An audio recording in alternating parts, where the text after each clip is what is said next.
안녕하십니까. 연세대학교 보건행정학부에서 근무하고 있는 유기봉이라고 합니다. 만나서 반갑습니다. 오늘 제가 말씀드릴 내용은 건강보험 청구 자료를 이용한 사례와 그다음 거기에 대한 여러 가지 한계점에 대해서 말씀드리도록 하겠습니다. 일단은 지금 이 슬라이드부터 말씀드리자면은 건강보험 청구 자료 논문 발표대에서 제가 이 체계적 문헌 고찰을 한 바가 있습니다. 그래서 국내 자료, 그다음 국외 자료 모두 통틀어 가지고 국내뿐만 아니라 국외 모두 포함하여서 청구 자료를 이용한 레임버스먼트 데이터를 이용한 데이터 연구 결과로 얼마나 나오고 어떤 트렌드를 가지고 있는지를 체계적 문헌 고찰을 한 바가 있습니다. 그래서 검색어를 굉장히 다양하게 넣어가지고 광범위하게 조사를 하였습니다. 그래서 이 왼쪽 오른쪽 위에 있는 것과 같이 해가지고 2017년부터 2020년 6월까지 대략적으로 2,000건 정도의 논문을 검색을 하였습니다. 그래서 이 검색된 논문의 수를 보면은 이제 국외는 388, 461, 443건이 나왔었고요. 그 다음에 이제 국내에서는 심평원은 대략 매년 50건 정도의 논문이 발표되고 있고, 그다음 국민건강보험공단 NHIS의 경우는 2017년에 69건이었다가 18년, 19년 100건씩 이제 논문이 발표되고 있는 상황이라고 보시면 되겠습니다. 자, 그렇다면 이제 이 각각의 논문, 이 청구 자료를 이용해서 어떠한 연구 분야로 주로 나가고 있는지를 한번 분류를 해봤습니다. 이 밑에 있는 이제 이 연구 분야는 한국의학회에 있는 그 각각 진료 과별로 연구 분야가 나눠져 있는데 그 기준에 따라 가지고 이제 분류를 하였습니다. 그래서 지금 보시면 이제 외국 같은 경우는 내과 계열, 외과 계열에서 이제 주로 많이 나오고 있고요. 그 다음에 사회인문의학 계열, 주로 이제 여러 가지 보건 정책 그런 쪽에 이제 내용이 있다라고 보시면 되겠습니다. 그 다음에 이제 기타 임상의학 계열, 약학, 치의학, 한의학, 그 다음에 의학 유관 계열 이렇게 지금 구성이 되어 있겠습니다. 사실은 이제 약학과 내과 계열, 의과 계열 이런 것들이 좀 명확하게 구분짓기는 어렵지만 일단 이제 저희 연구원들이 함께 모여가지고 토의를 해가지고 분류를 한 기준이라고 보시면 되겠습니다. 자, 그렇다면 이제 앞서 국외 청구 자료를 이용한 연구 분야와 우리나라 쪽 이 건강보험공단의 자료 이용했을 때의 연구 분야를 두 개를 비교해 보자면은 일단 크게 차이가 나고 있는 것이 외국의 경우는 내과 계열과 외과 계열에서 주로 연구가 많이 이루어지고 있는데 우리나라에선 주로 사회인문의학 계열 쪽에서 주로 이제 연구가 이루어지고 있다라고 보시면 되겠습니다. 이제 특히 이제 사회인문의학 계열 어떤 여러 가지 보건 정책이라든가 보건 관리라든가 그런 쪽에서 이제 주로 연구 논문이 많이 이루어지고 있는데 이것은 좀 이제 데이터의 특성에 따른 차이가 있다라고 보시면 되겠습니다. 참고로 지금 이 슬라이드는 NHIS 국민건강보험공단에서 나온 연구 분야인데 건강보험 심사평가원 쪽에 건강보험 심사평가원의 자료를 이용한 연구에서도 이제 비슷한 트렌드라고 보시면 되겠습니다. 건강보험 심사평가원 같은 경우는 이제 지금 이 슬라이드하고 약간 차이가 있는 부분이 심사평가원 쪽은 아무래도 개인에 대한 자격 정보가 없다 보니 개인에 대한 자격 정보, 즉 보험료 납부 분이라든가 그런 이제 개인의 여러 가지 상태를 알 수 있는 데이터가 없기 때문에 이 사회인문의학 계열의 이 추세가 약간 이 높이보다 좀 더 낮게 논문이 발표가 되고 있고요.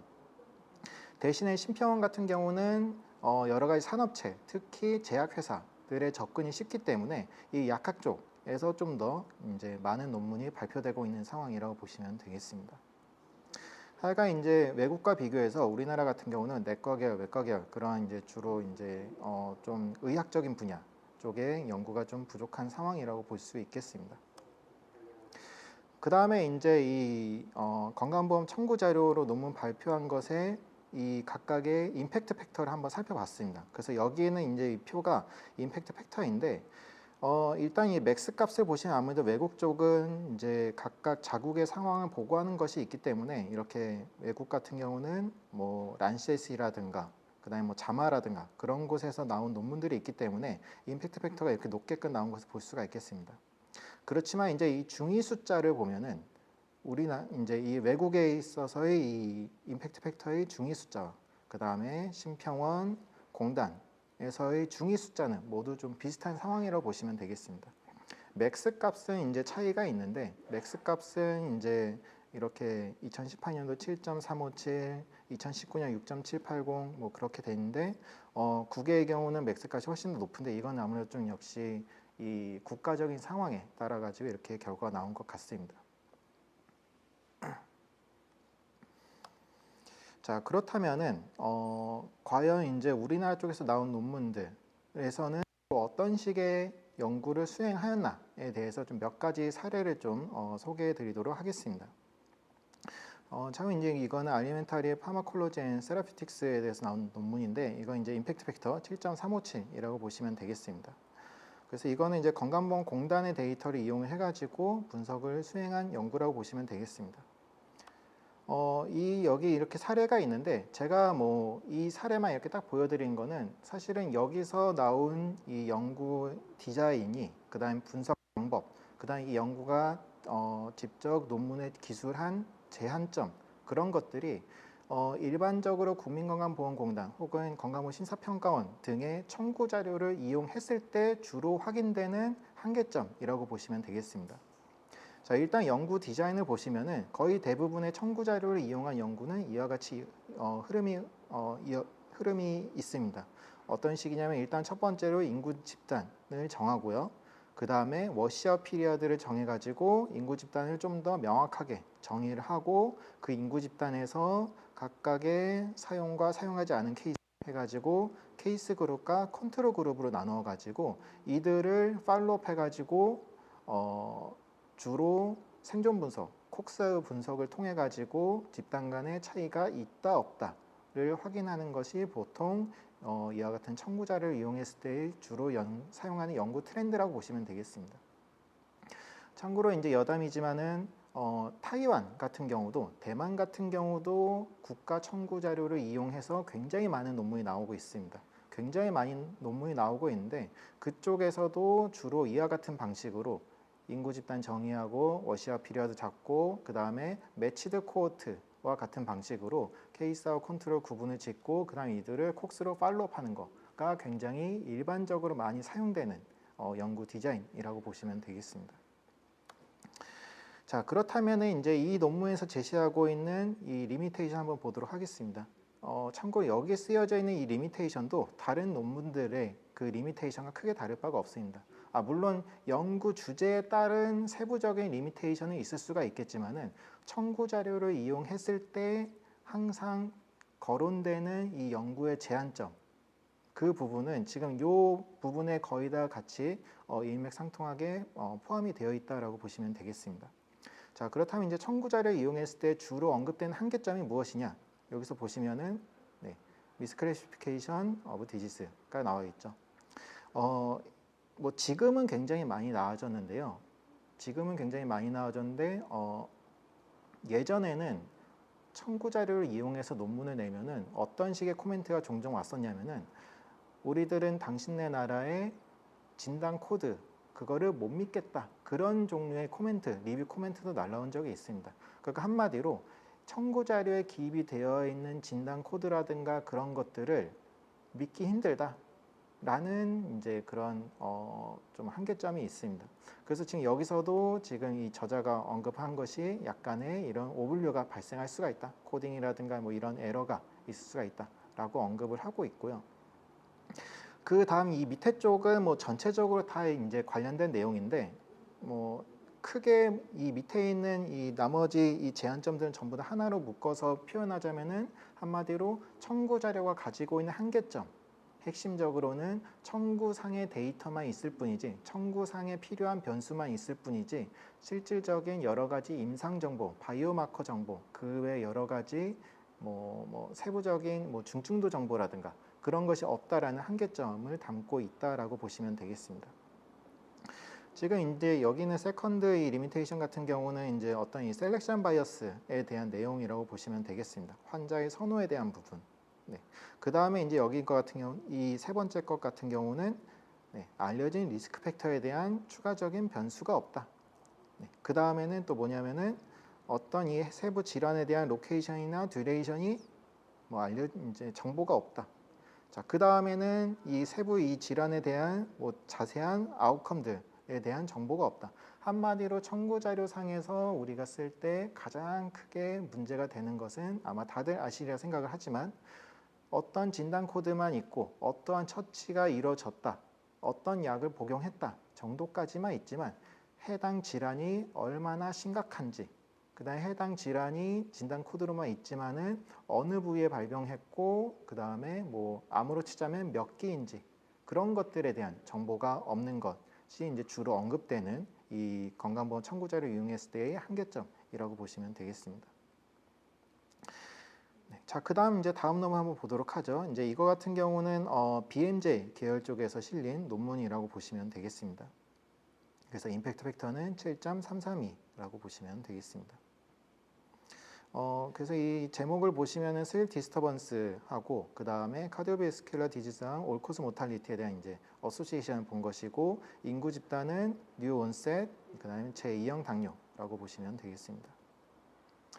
이것도 이제 마찬가지로 인구 집단을 나누고 케이스 컨트롤 잡고 그 다음에 두 케이스 컨트롤 간의 콕스로 팔로업 해가지고 살펴본 연구라고 보시면 되겠습니다. 흔히 이제 이런 청구 자료상에서 취하기 좀 이제 적합한 연구 디자인이라고 보시면 되겠습니다.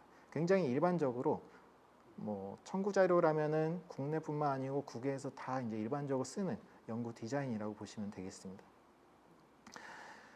자, 여기에서도 이제 한번 이 리미테이션 한번 보도록 하겠습니다. 이것도 앞에 거하고 사실은 같은 맥락이라고 보시면 되겠습니다.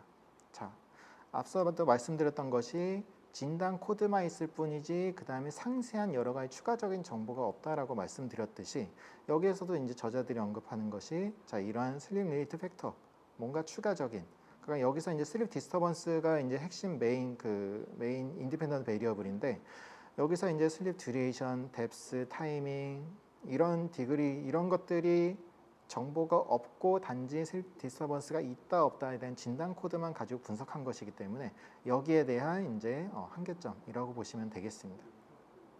자, 그 다음에 이제 이제 뒤에서 좀 더 상세하게 언급할 이 리버스 코잘리티에 대한 우려도 있을 수가 있겠고요. 그리고 또 여기서도 나오죠. 주로 요즘은 정말 많이 나아졌지만 예전에는 한국 저자들이 내면은 항상 나오는 부분이 이 부분입니다. IC10 코드로 입력이 된 것을 믿을 수가 없다. 네. 자, 그 다음에 이제 뭐 이런 바이오마커들에 대한 정보가 마찬가지로 여기에서는 청구 자료이기 때문에 없다. 네. 그 다음 마지막으로는 아무래도 한국인으로서 한국 자료를 가지고 외국 전화를 낼 때 생기는 문제점이죠. 이거는 코리안 파퓰레이션만 가지고 한 것이지 뭐 좀 더 제너럴라이제이션 하는 데는 좀 더 추가적인 논의가 필요하다라는 그런 한계점을 가지고 있다라고 보시면 되겠습니다. 자, 그렇다면 이제 과연 이 청구 자료를 가지고 연구 디자인을 한번 이렇게 쭉 살펴봤습니다. 네. 이건 이제 우리나라 심평원과 건강보험공단 모두 합쳐가지고 건강보험 청구 자료를 이용했을 때 주로 어떤 연구 디자인을 하는가를 한번 이렇게 살펴봤습니다. 주로 많이 하는 것이 역시 포스트 온리 위드 컨트롤인데, 이거에 앞서 말씀드렸던 부분이라고 보시면 되겠습니다. 케이스하고 컨트롤 구분하고 두 집단 간의 간단하게 로지스틱 레그레이션, 그 다음에 좀 더 볼 때는 아무래도 그 장기 추적 관찰한 데이터이기 때문에 콕스 레그레이션을 살펴본 연구라고 보시면 되겠고요. 그 다음에는 이제 그 국가 단위의 대표성 있는 데이터이기 때문에 기술 통계 쪽으로도 이제 많이 이렇게 나왔다라고 보시면 되겠습니다. 그 외에 이런 프리포스트 위드 컨트롤, 네스티 케이스 컨트롤 이런 것들이 이렇게 일부 있지만은 뭐 이렇게 각각 소수로 있다라고 보시면 되겠습니다. 자, 그렇다면 이제 이 해외 자료는 어떤 식으로 하고 있는가? 네. 자, 이거 같은 경우는 이제 아마 이거 자마였던 것 같아요. 자마에 실린 이 연구를 한번 살펴보도록 하겠습니다. 그래서 이 자마에 실린 자료 같은 경우는 영국의 내셔널 하스피탈 에피소드 스태티스틱스, 그러니까 영국의 NHS에서 이제 제공하는 데이터를 이용을 해가지고 분석을 한 것이라고 보시면 되겠습니다. 자, 여기에서는 이제 이 연구 기간을 보시면은 1997년부터 해서 2017년까지 대략 20년을 팔로우했다라고 보시면 되겠습니다. 이게 이제 좀 상당히 좀 이제 자주 보이는 케이스인데요. 주로 청구 자료와 같이 한계점이 있는 데이터를 이용해가지고 이렇게 높은 저널에 갈 때는 몇몇 연구자분들 이런 경향을 좀 보이시는데 소위 자료의 양을 가지고 승부를 거는 케이스가 좀 있습니다. 그러니까는 뭐 단지 5년, 3년 그렇게 해가지고 보는 것보다는 10년, 20년 놓고 그다음에 거기다가 전 국민 등 N수로 이렇게 N수를 늘려가지고 말 그대로 뭐 전체 국민의 자료를 아주 장기간 관찰해서 나온 결과이다라고 이제 에비던스를 이렇게 제시하는 걸로 이렇게 논문을 좀 승부하는 경우가 좀 있습니다. 물론 뭐 연구 주제도 있겠지만은 일단은 그 연구 디자인적 관점으로 봤을 때 이제 그런 경향이 확인된다라고 보시면 되겠습니다. 자, 그 다음에 이제 여기에서도 이제 이 자마 논문에서 언급된 이 연구의 제한점을 보시면은 사실은 여기서도 마찬가지의 이제 그런 한계점이 고려가 됐다라고 보시면 되겠습니다. 청구 자료이다 보니까는 청구 자료의 신빙성에 대한 논의를 이 제한점에서 주로 이렇게 쭉 다루고 있다라고 보시면 돼요. 그러니까 기본적으로 청구 자료는 신빙성이 낮다가 이 전 세계적으로 공통적으로 깔려 있는 인식이기 때문에 지금 여기서 보시면은 자, 청구 자료가 인식이 낮을 수가 이제 그 퀄리티가 낮을 수가 있겠지만은 NHS 데이터 같은 경우는 이러한 신뢰성에 대해서 여러 가지 인센티브 프로그램이 있기 때문에 잘 유지하고자 하는 인센티브가 있다. 그 다음에 이제 그래서 이 위쪽에 데이터 퀄리티를 이야기한 것이고요. 그 다음에 이제 이 미싱 데이터, 그다음 뭐 약간 이제 그 언업저브드 바이어스를 거기에 대한 이제 영향을 최소화하기 위해서 계속 서브 그룹을 쪼개가지고 분석해가지고 이 각각의 서브 그룹에서 나오는 연구 결과가 공통적으로 이 연구 결과에 핵심적으로 제기하고 있는 그 핵심 추세하고 이제 일맥상통하다라는 것을 이제 보여줬다라고 보시면 되겠습니다.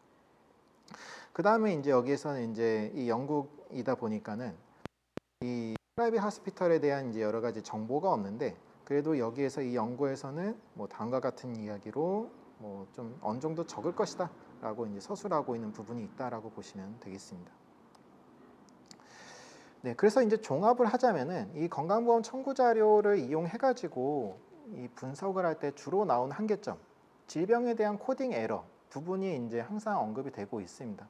이 코딩을 믿지 못하겠다. 진단 코드만으로 환자군을 정의하고 그것을 분석하는 것을 믿지 못하겠다라는 이제 그런 논의가 많이 있는데 그럴 때 이제 주로 많이 하시는 언급이 물론 앞에서 다른 이제 논문들 같은 경우는 이런 진단 코드 같은 경우는 여러 가지 검증을 거쳐 가지고 많이 퀄리티가 업된 것이다. 그렇게 이제 기존에 있는 연구 결과를 끌고 와가지고 인용하면서 이제 이 한계점을 풀어나가는 연구도 있었고요.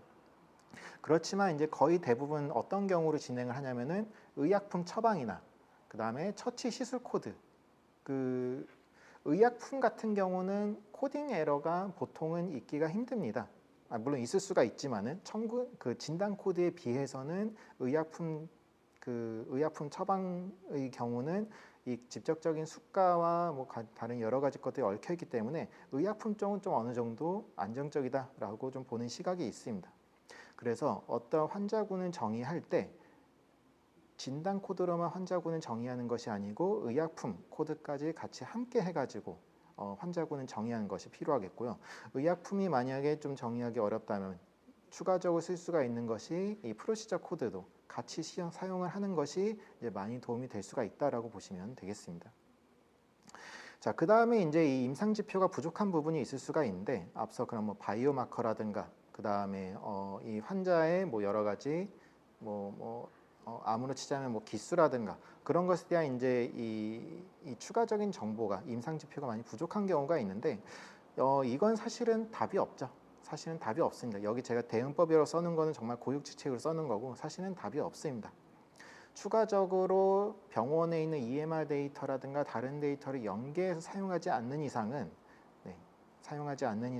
이 임상 지표는 부족한 것은 리미테이션을 가져가야 되는 거고 여기에 대해서 이제 주로 대응을 하는 것이 그나마 가지고 있는 인구 집단을 이 케이스로 나눠서 저 케이스로 나눠 가지고 쪼개 가지고 분석해서 모두 공통된 결과가 나왔다라고 제시하는 것이 그나마 청구 자료만 가지고 하는 가장 현실적으로 좀 이제 그 돌파하는 방법이라고 보시면 되겠습니다.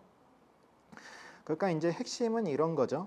뭐 예를 들어 가지고 임상 지표가 뭐 여러 가지가 뭐 중증도가 뭐 높고 낮고 그랬을 때 연령이 낮은 쪽에 뭐 중증도가 낮은 쪽에 좀 몰려 있고 연령이 높은 쪽에 중증도가 높은 집단이 몰려 있을 때 그때 연령을 기준으로 쪼개 가지고 서브그룹 분석을 해봤는데 양쪽 모두 공통적으로 나왔다. 그런 식으로 이제 연구 결과가 좋게 나오면은 비록 부족하지만은 집단별로 공통된 결과가 나오기 때문에 문제가 좀 적을 수 있다라는 식으로 저희가 이제 그 논문 쓸 때 풀어나갈 수가 있다라고 보시면 되겠습니다. 참고로 이제 외국 같은 경우는 이제 뭐 우리나라도 점점 이런 규제가 좀 풀리고 있지만 참고로 외국 같은 경우는 청구 자료하고 EMR하고 같이 연계해서 나가는 논문이 많습니다. 그래서 이제 앞에선 소개하지 않았지만은 그 2018년인가 19년에 가장 맥스 값을 찍힌 논문 중에서는 란셋에서 나온 논문이 있거든요. 란셋에서 나온 논문 같은 경우는 청구 자료를 바탕으로 해가지고 병원들의 EMR 데이터하고 연계해가지고 이 부족한 임상 지표를 보완을 해가지고 그것으로 연구를 진행한 경우가 있다라고 보시면 되겠습니다. 네, 그 다음에 이제 이 리버스 코제이션에 대한 이제 문제가 있겠습니다. 아무래도 청구 자료이다 보니까는 그 환자가 개개인이 병원에 오기 전에 질병이 발생할 수가 있는 거죠. 그러다 보니까는 뭐 많은 경우는 좀 해결할 수가 있겠지만은 어떤 부분에서는 핵심적인 독립 변수가 종속 변수보다 뭐 이 두 개의 이 선후 관계가 바뀌어 가지고 혹은 이제 알 수가 없는 경우가 생길 수가 있겠습니다. 자, 그럴 때는 이제 우리가 여러 가지 인과관계 추정 방법론을 좀 통해 가지고 그나마 좀 이제 보완할 수가 있겠는데 뭐 요즘 잘 알려진 프로펜시 스코어 메소드라든가 그래서 프로펜시 스코어 메소드 중에서 주로 가중치를 적용한 IPW 또는 프로펜시 스코어 매칭 그런 것을 이용하거나 또는 마지널 스트럭처 모델 같은 것을 통해 가지고 분석하는 경우도 있겠고요. 그 다음에 이제 요즘 좀 많이 각광받고 있는 것이 이 G 메소드, G 컴퓨테이션 방법을 통해 가지고 이제 분석하는 것이 이제 요즘의 좀 흐름이라고 보시면 되겠습니다.